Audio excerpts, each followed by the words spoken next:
शारदा अपने बेटे पंकज की शादी करवाती है। घर में सभी बहुत खुश थे। मेहमान की आवाजाही और दुल्हन को देखने के लिए लोगों का आना जाना लगा था। अरे शारदा, अपनी बहू को तो दिखा दे। मैं तो बहू की मुंह दिखाई करने आई हूँ। वो सब तो ठीक है, लेकिन मुंह दिखाई बिना पैसों के करने आई है या कुछ लेकर भी आई है बहू के लिए? 111 रुपए लेकर आई हूँ तेरी बहू की मुंह दिखाई के लिए। वैसे भी तूने मेरी बहू की मुंह दिखाई में कौन सा 551 रुपए दिए थे? अच्छा चल ठीक है, देख ले मेरी बहू का चेहरा और बता, है ना सुंदर मेरी चांद सी बहू? अरे वाह वाह, बहू तो बहुत सुंदर है शारदा तेरी। लेकिन तेरी बहू का चेहरा ऐसा क्यों लग रहा है कि मैंने इसे कहीं देखा है? विमला, तुझे तो हर कोई कहीं ना कहीं देखा हुआ ही लगता है। बस एक तेरा ही तो चेहरा है जो सेलिब्रिटी वाला हो जैसे। विमला तो शारदा की बहू चंपा की मुंह दिखाई करके चली जाती है।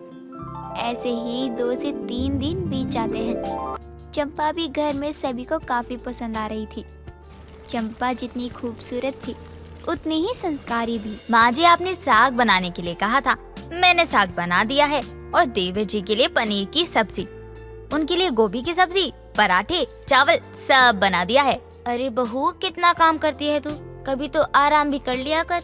माँ, मैंने कहा था ना आपको, एक ऐसी लड़की लेकर आऊंगा जो आपको कभी भी काम नहीं करने देगी, रानी बना के रखेगी आपको। और देखो, आपको रखा भी है चंपा ने। सच कह रहा है तू, ऐसी बहुएं तो भाग्य से मिलती हैं, भाग्य से। अब देर शाम शारदा अपनी बहू से पकोड़े बनाने के लिए कहती है, तो शारदा की बहू चंपा चाय के साथ पकोड़े बनाती है। तभी वहाँ शारदा की पड़ोसन विमला आती है। अरे क्या बात है, चाय पकोड़े खाए जा रहे हैं यहाँ तो। जरा मुझे भी चखा दे, मैं भी चख लूं आखिर चाय पकोड़े बने कैसे हैं। अरे बहू, विमला के लिए भी चाय लेती आ।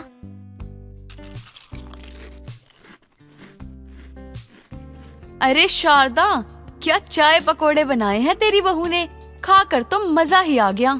अरे आखिर बहू किसकी है, बिल्कुल मेरी तरह खाना बनाती है, स्वाद का एकदम। अरे, मैंने तुम्हें पास्ता बनाने के लिए कहा था ना, तुमने अभी तक पास्ता नहीं बनाया क्या? अगर तेरा इतना ही पास्ता खाने का मन कर रहा है तो जाकर खुद बना ले। अरे नहीं माँ, आपको तो पता है चंपा बहुत अच्छा पास्ता बनाती है। लीजिए आपका पास्ता, पकाने में तो समय लगता है ना। चंपा घर में सभी का दिल जीत रही थी, सबको अच्छा खाना खिला रही थी, सबकी सेवा भी बहुत अच्छे से कर रही थी। सब कुछ अच्छा चल रहा था। एक रोज शारदा घर में सभी से कहती है, मैंने पंकज की शादी के लिए ना मन्नत मांगी थी, अब शादी हो गई है तो हम सभी माता रानी के मंदिर जाएंगे, वो भी अपने गाँव।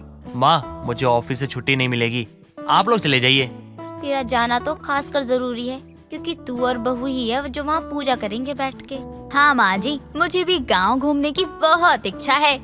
अब तो बहू भी मान गई है, चलना तो सभी को होगा।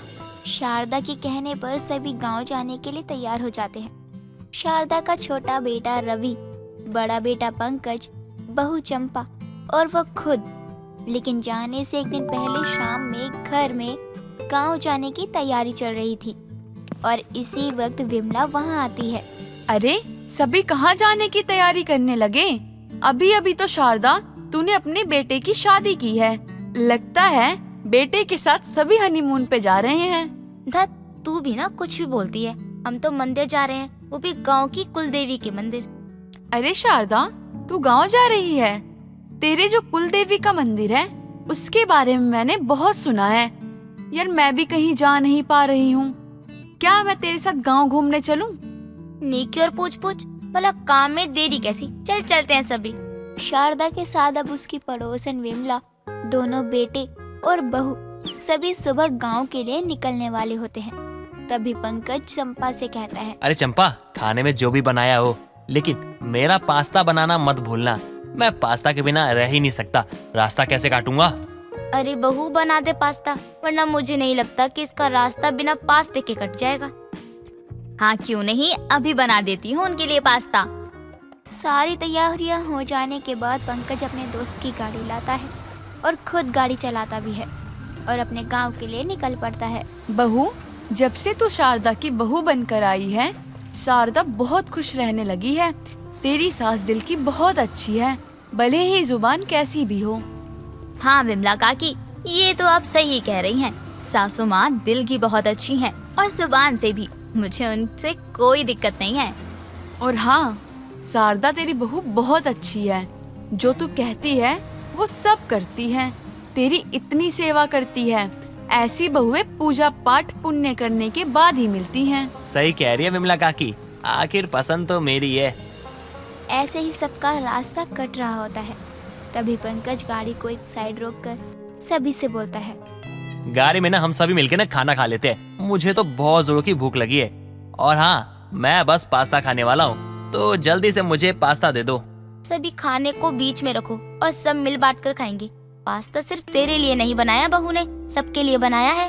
पास्ता खाते हुए सब चंपा की बहुत तारीफ करते हैं, लेकिन कुछ देर बाद ही सारे गहरी नींद में चले जाते हैं।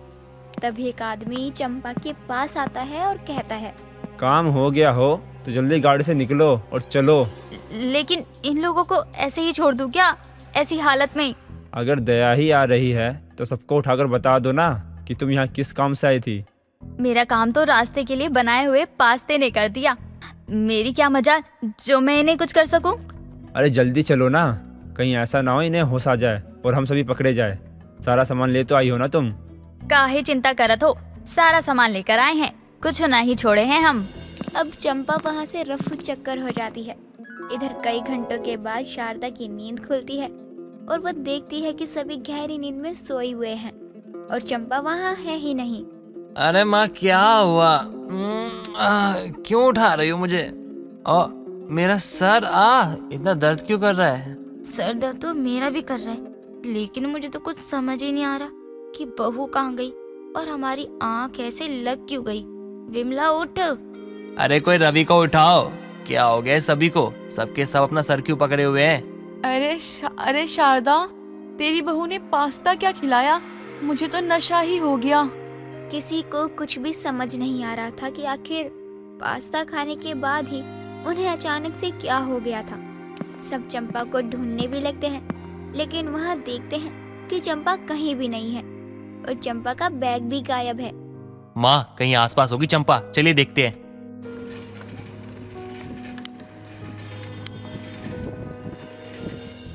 यूपी बिहार में सबसे ज्यादा फेमस है चिंटू अखबार वाला।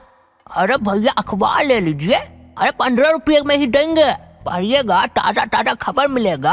अरे शारदा, इस अखबार वाले की अखबार में तेरी बहू की फोटो लगी है, फोटो, और लिखा है लुटेरी बहू से सावधान हो जाए, कहीं वो आपके आसपास ना हो। माँ, विमला काकी सही कह रही है। चंपा की फोटो है, मतलब चंपा हमें लूट के भाग गई। रास्ते का पास्ता पड़ा महंगा, लुटेरी दुल्हन ने पास्ता खिला के सबको लूटा। अरे विमला, जले पर क्यों नमक छिड़क रही है? मेरी पत्नी मेरे साथ ऐसा कैसे कर सकती है यार? अरे वो मुझे छोड़ के भाग गई। ए चंपा, तुम ऐसा नहीं कर सकती। अरे बेटा, अब सर पीटने से क्या फायदा, वो तो चली गई और हम सबको चूना लगा कर गई, रास्ते का पास्ता खिलाकर। अरे भैया हमको हमारे अखबार का पैसा तो दे दो। अबे जाता है कि चप्पल उतार के मारू तुझे। अबे एक तो मेरी बीवी भाग गई, ऊपर से तू मुझसे पैसे मांग रहा है, शर्म नहीं आती तुझे? अरे खुद की बीवी तो संभाल ही नहीं गई भैया, और हमको काहे मारो सो? तो ऐसे रास्ते का पास्ता शारदा के घर वालों को महंगा पड़ता है। हालांकि शारदा के बेटे की पसंद शारदा के साथ साथ उनके घर वालों को भी काफी महंगी पड़ती है। दुल्हन तो उन्हें अच्छे से लूट कर जा चुकी थी, क्योंकि